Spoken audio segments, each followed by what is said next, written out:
हिमाचल प्रदेश में मुख्यमंत्री और नेता प्रतिपक्ष की जुबानी जंग में अब कांग्रेस और भाजपा के नेता भी उतर आए हैं।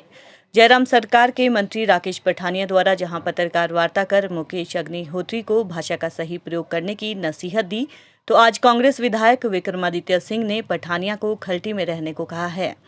कांग्रेस विधायक विक्रमादित्य सिंह ने कहा कि ये बीजेपी के बेलगाम मंत्री को उन्हें भाषा की मर्यादा बताने की जरूरत नहीं है, क्योंकि वे स्वयं जिस तरह भाषा का इस्तेमाल करते हैं उसे जनता जानती है। पूर्व सांसद स्वर्गीय रामस्वरूप को कांग्रेस का बाप जैसे शब्दों का इस्तेमाल उन्होंने किया है। नेता विपक्ष ने कुछ भी अमर्यादित भाषा का प्रयोग नहीं किया। कांग्रेस ईंट का जवाब पत्थर से देगी। राकेश पठानिया निक्का की सक्रियता से बौखला गए हैं। विक्रमादित्य ने पठानिया को बेलगाम बताते हुए कहा कि राजनीति को निक्का ही मुकाएंगे और उनके हर सवाल का जवाब भी देंगे। मुख्यमंत्री अपने काम बताने के बजाय नेता विपक्ष के परिवार पर हमला कर रहे हैं। मुकेश अकेले नहीं हैं, पूरी कांग्रेस पार्टी उनके साथ खड़ी है।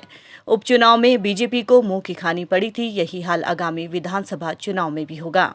उन्होंने कहा कि 4.5 साल में कोई भी काम प्रदेश में नहीं हुआ है। बेरोजगारी, महंगाई जैसे मुद्दों से जनता त्रस्त है। जनता का ध्यान हटाने के लिए सीएम और उनके मंत्री ऐसी बयानबाजी कर रहे हैं। कांग्रेस इसे बर्दाश्त नहीं करेगी। जो बेलगाम मंत्री है उनको आपने पिछले कल जो है प्रेस कॉन्फ्रेंस के लिए उतारा है। कम से कम एक ऐसे व्यक्ति को उतारते जिनका अपना जो गिरीबां जो है वो साफ होता। एक ऐसा व्यक्ति, एक ऐसा मंत्री जो सरेआंच मन से कहता है कि जो है रामस्वरूप क्या कांग्रेस का बाप था। ये शब्द उनके थे, ये शब्द राकेश पठानिया जी के थे, जो उन्होंने एक चुनावी जनसभा को संबोधित करते हुए ये कहा कि रामस्वरूप जी के जो मृत्यु के बारे में जो सीबीआई जांच मांगी जा रही है कांग्रेस द्वारा, क्या रामस्वरूप शर्मा जो है वो कांग्रेस पार्टी का बाप लगता था। ऐसी शब्दावली करने वाला मंत्री आज हमको नैतिकता का पाठ पढ़ा रहे हैं। इससे ज़्यादा दुर्भाग्यपूर्ण बात क्या हो सकती है। और ये उनकी फ्रस्ट्रेशन है, माननीय मंत्री जी की फ्रस्ट्रेशन है। जिस तरीके से वहाँ पे उन्हीं के पार्टी के नेताओं ने उनकी घेराबंदी करी हुई है। इस बारी जो निक्का है वो इस मंत्री को ज़रूर मुकाएगा और जो वहाँ पर जो है इस बारी उनकी हार जो है वो नूरपुर के अंदर पूरी तरीके से निश्चित है। इसलिए इस तरीके से बुखलाहट में इस तरीके के जो बयान माननीय मंत्री जी दे रहे हैं, मैं समझता हूँ वो बहुत दुर्भाग्यपूर्ण है। उनको अपनी जो है विभाग से संबंधित बातें करनी चाहिए। 2 साल उनको मंत्री बने हुए हैं, क्या उनकी उपलब्धियां हैं, क्या स्पोर्ट्स डिपार्टमेंट की उपलब्धियां हैं, क्या आपके फॉरेस्ट डिपार्टमेंट की उपलब्धियां हैं, उसके बारे में बात करनी चाहिए। उसका भी पूरा लेखा जोखा हम लोग लेकर आएंगे और उसको लोगों के बीच लेकर जाएंगे और तब उनको जवाब देना होगा।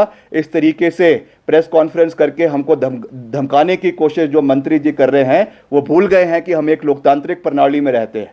हमारी जवाबदेही, चाहे वो नेता प्रतिपक्ष है, चाहे प्रदेश अध्यक्ष है, चाहे कांग्रेस पार्टी के नेता है, हमारी जवाबदेही केवल हिमाचल प्रदेश के लोगों के प्रति है। और हमको इस तरीके से दबाने की कोशिश जो है वो सरकार कर रही है, नेता आपके मंत्री जी कर रहे हैं, ये बहुत दुर्भाग्यपूर्ण है। इस तरीके की जो क्षेत्रवाद की सोच आपकी है, इसी क्षेत्रवाद की सोच को हम मिटाने की कोशिश कर रहे हैं। मगर आपके सरकार के मुखिया और आप सब मंत्री लोग सारे के सारे जो है क्षेत्रवाद के अंदर फंसे हुए हैं। आपकी मानसिकता केवल एक कुएं की मेंढक के बराबर जो है कुएं की मेंढक की तरह है, उससे बड़ी ना आपकी सोच है। आप अपने क्षेत्र तक ही सोचते हैं, अपने जिला तक ही सोचते हैं और जिले का हिसाब किताब भी आपको आने वाले समय में मिल जाएगा। अपने जिला की हितों की सुरक्षा नहीं कर सकते हैं, अपने मंत्रालय के हितों की सुरक्षा नहीं कर सकते हैं। आप हमको नैतिकता का पाठ पढ़ाने की कोशिश ना करें। आपको एक ट्रेलर हमने पीछे विधानसभा के अंदर दे दिया था और आज फिर से कह रहा हूं कि आप अपनी खाल्टी के अंदर रहिए, अपने कार्य से संबंधित बातों पे बातें करिए, अपने डिपार्टमेंट के ऊपर बातें करिए, हम आपका मान सम्मान करेंगे। इस तरीके की टिप्पा टिप्पणी करेंगे तो उसका जवाब जो आपको 3 महीने बाद मिलेगा, उसका मैं आपको आज ही जो है ट्रेलर देने के लिए यहाँ पे बैठा हूँ। और मुकेश अग्निहोत्री के खिलाफ जो आपने इस तरीके की टिप्पा टिप्पणी करी है, आप उसके लिए माफ़ी मांगिए और उसके लिए आप जो है उनसे अपोलोजाइज करिए। कोई रोजगार के साधन प्रदेश के अंदर पैदा नहीं हो रहे हैं, केंद्र से कोई मदद हिमाचल प्रदेश को नहीं मिल रही है। हमने तो पीछे भी कहा कि माननीय प्रधानमंत्री जी तो सच्चे हैं, जब मांगने वाला मांग ही नहीं रहा है तो देने वाला क्यों देगा। आज हिमाचल प्रदेश के जो ऋण की परिस्थिति है हम सबके सामने है, जग जाहिर है। 70,000 करोड़ का ऋण हिमाचल प्रदेश के ऊपर है। अभी पिछले कुछ दिनों में ही करीबन 500-600 करोड़ का ऋण और हिमाचल प्रदेश की सरकार ने लिया है। सरकार में सैलरी देने के लिए पैसे नहीं हैं। कॉरपोरेशंस बोर्ड्स के निगमों के जो आपके एम्प्लॉयज़ हैं उनको पैसा देने के लिए उनके पास पैसा नहीं है, और ऊपर से जो है फजूल खर्ची हिमाचल प्रदेश में लगातार सरकार द्वारा करवाई जा रही है। मैं समझता हूं कि उसको अपनी नाकामियों को छिपाने के लिए और लोगों का ध्यान इन मुद्दों से भटकाने के लिए मुख्यमंत्री जी की जो बयानबाजी आज अलग अलग मंचों के ऊपर हो रही है, ये बहुत दुर्भाग्यपूर्ण है। हमने पहले भी कहा कि हिमाचल प्रदेश की जो संस्कृति है, हिमाचल प्रदेश की जो सभ्यता है, रिच कल्चर्स है, ट्रेडिशंस है, इसमें इस तरीके की बयानबाजी एक ऐसे व्यक्ति को जो हिमाचल प्रदेश के हाईएस्ट कॉन्स्टिट्यूशनल पोस्ट के ऊपर बैठा हो, उसको इस तरीके की बयानबाजी जो है वो शोभा नहीं देती है। जिस तरीके से नेता प्रतिपक्ष के ऊपर माननीय मुकेश अग्निहोत्री जी के ऊपर जो उन्होंने टिक्का टिप्पणी करी है, उनके परिवारों के ऊपर, उनकी बेटी के ऊपर, उनकी बीवी के ऊपर जो टिक्का टिप्पणी करी है और ये कहा कि उनके टब्बर का हेलीकॉप्टर नहीं है या उनके परिवार का हेलीकॉप्टर नहीं है, ये बहुत दुर्भाग्यपूर्ण है। उनको अपने मुद्दों के ऊपर कार्य करना चाहिए।